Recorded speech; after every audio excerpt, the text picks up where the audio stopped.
আসসালামু আলাইকুম বন্ধুরা, আজ আমাদের রেসিপি তালের সিম পিঠা। চলুন রেসিপিটা জেনে নিই। দুটো নারকেল নিয়েছি, নারকেল দুটো ফাটিয়ে নিয়েছি। চারছুনি করে নারকেলটা চেঁচে নেব। চাছা হয়ে গিয়েছে। দেখে একটা কড়াই নিয়েছি, 2 কাপ তালে মারি নিয়েছি, স্বাদ মতো চিনি নিয়েছি। এই চিনিটাকে দিয়ে ভালো করে মাড়িটাকে ফুটিয়ে নেব। নেড়ে চেড়ে নেব। মাড়িটা ফুটে গিয়েছে। 1 চামচ নুন দেব, 1 চামচ বেকিং পাউডার দেব, আবার ভালো করে নেড়ে নেব। এতে চালের গুঁড়ো নেব। এবার অল্প অল্প চালের গুঁড়োটা দিয়ে এবার খামিরটা তৈরি করে নেব। যাতে সামান্য গমের আটা দেব। গমের আটা দিলে খামিরটা নরম হয়।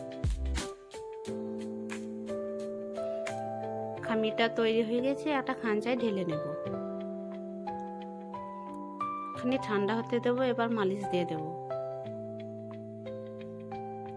মালিশ দেওয়া হয়ে গেছে। এবার একটা রুটির মতো বেলে নেব।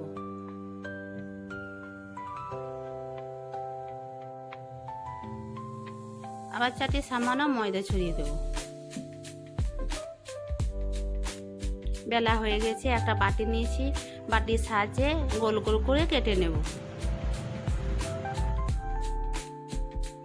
এদিকে একটা কড়াই নিয়েছি, 2 কাপ চিনি দিয়েছি।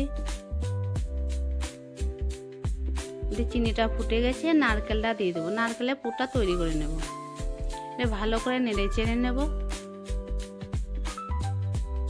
নাড়া হয়ে গিয়েছে। এবার পুরটাকে নামিয়ে নেব। একটা প্লেটে ঢেলে নেব। লিচির মতো বেলেছিলাম। এবারে নারকেলের পুরটাকে ভরে নেব। নারকেলের পুরটা দেওয়া হয়ে গেছে। এবার একটা ডিজাইন করে নেব।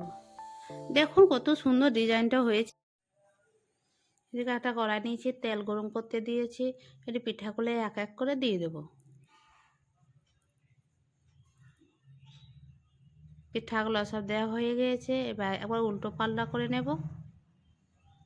লাল লাল করে ভেজে নেব। ভাজা হয়ে গেছে, একটা প্লেটে তুলে নেব।